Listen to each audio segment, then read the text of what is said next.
నమస్కారం అండి. So 2029లో Andhra Pradesh next CM ఎవరు అవుతారని మీరు అనుకుంటున్నారు? పవన్ కళ్యాణ్ గారు ఎందుకు? 100%. ఎందుకంటే కూటమి గట్టి ఫస్ట్ సీఎం చంద్రబాబు నాయుడు గారిని చేశారు. సెకండ్ టర్మ్ లో పవన్ కళ్యాణ్ గారికి ఒక 2.5 సంవత్సరాలు ఇస్తేనే ఖచ్చితంగా గెలుపు అనేది జరుగుతుంది. లేకపోతే సీఎం వేరే వాళ్ళకి వెళ్ళిపోతుంది.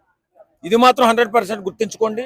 అది తెలుగుదేశం పార్టీ అయినా బీజేపీ పార్టీ అయినా గుర్తుపెట్టుకోవాల్సింది ఏంటంటే పవన్ కళ్యాణ్ గారికి మీరు ప్రాధాన్యత ఇవ్వనట్లయితే నెక్స్ట్ 2029లో పవన్ కళ్యాణ్ గారికి కనీసం ఉమ్మడి అభ్యర్థిగా ఉన్నప్పుడు కనీసం 2.5 సంవత్సరాలైనా సీఎం అభ్యర్థిగా మీరు ప్రకటించకుండా ఎలక్షన్లోకి వెళ్ళినట్లయితే 100% మీరు ఓడిపోతారు. ఇది మాత్రం జరిగి తీరుతుంది. పవన్ కళ్యాణ్ గారిని సీఎం చేసుకునే బాధ్యత మీరే తీసుకోవాలి. చంద్రబాబు నాయుడు గారు ఖచ్చితంగా తీసుకోకపోతే నెక్స్ట్ సీఎం జగన్మోహన్ రెడ్డి అవుతాడు. లోకేష్ ఒకసారి చంద్రబాబు నాయుడు ఒకసారి సీఎం అవుతూనే ఉంటారేంటి? ఇంకా పక్క వాళ్ళకి ఇవ్వనా?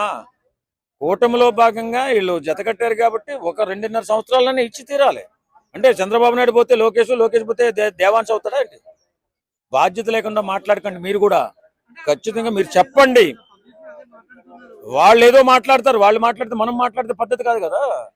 ఈవేళ నిజం చెప్పాలంటే 100% పవన్ కళ్యాణ్ గారి చరిస్మా మీదే ఇవాళ చంద్రబాబు నాయుడు గారు సీఎం అయ్యారు. ఆయన్ని జైల్లో వేసినప్పుడు ఎవడొచ్చాడండి? ఎవడన్నా కనీసం తెలుగుదేశం వాడు వచ్చాడా?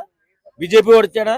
పవన్ కళ్యాణ్ గారు పోరాటం చేసి రోడ్డు మీద పడుకుని జగన్మోహన్ రెడ్డి ఎన్ని కష్టాలు పెట్టినా ఎన్ని ఇబ్బందులు పెట్టినా వెళ్ళి కలిసి మేము కూటమిగా వస్తున్నాం, ఓట్లు చీలనివ్వనని చెప్పి తీసుకొచ్చి గెలిపించి సీఎం చేసిన చంద్రబాబు నాయుడు గారిని సీఎం చేశాడు. కాబట్టి ఇవాళ ఆ ప్రేమతో అభిమానంతో సమాన హోదాగా చూస్తున్నప్పటికీ పదవి అనేది ఒక్కసారైనా 2.5 సంవత్సరాలైనా ఇస్తేనే మళ్ళీ నెక్స్ట్ గెలుస్తారు. లేకపోతే జగన్మోహన్ రెడ్డి సీఎం అవుతారు.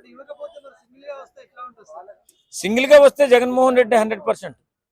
ఎందుకంటే ఎందుకుండదండి? ఎంతో కొంత తక్కువ సీట్లన్నా వస్తాయి. గెలవకపోవడం ఏమి ఉండదు. ఎందుకంటే ఆయన చేస్తున్నటువంటి పనులు అద్భుతమైన కార్యక్రమాలు చేసుకుంటూ ఇవాళ ఒక మంచి నాయకుడిగా ఎదిగాడు. ఆయన బ్రహ్మాండంగా మన ఎక్కడో కొండ కోణంలో ఉన్నటువంటి గిరిజనుల్ని కడుపులో పెట్టుకుని వేళ రోడ్లు రవాణా సౌకర్యం, అలాగే మన చదువుకోవడానికి స్కూళ్ళు కట్టించడం, మంచినీటి సౌకర్యం, కరెంట్ వేయడం, భారతదేశానికి 78 సంవత్సరాల చరిత్రలో, భారతదేశ స్వతంత్రం వచ్చిన చరిత్రలో ఆ గిరిపుత్రులు పట్టించుకున్నవాడు ఎవడున్నాడండి? ఇంతమంది ఏదో కబుర్లు చెప్తూ ఉంటారు ఈ నాయకులు.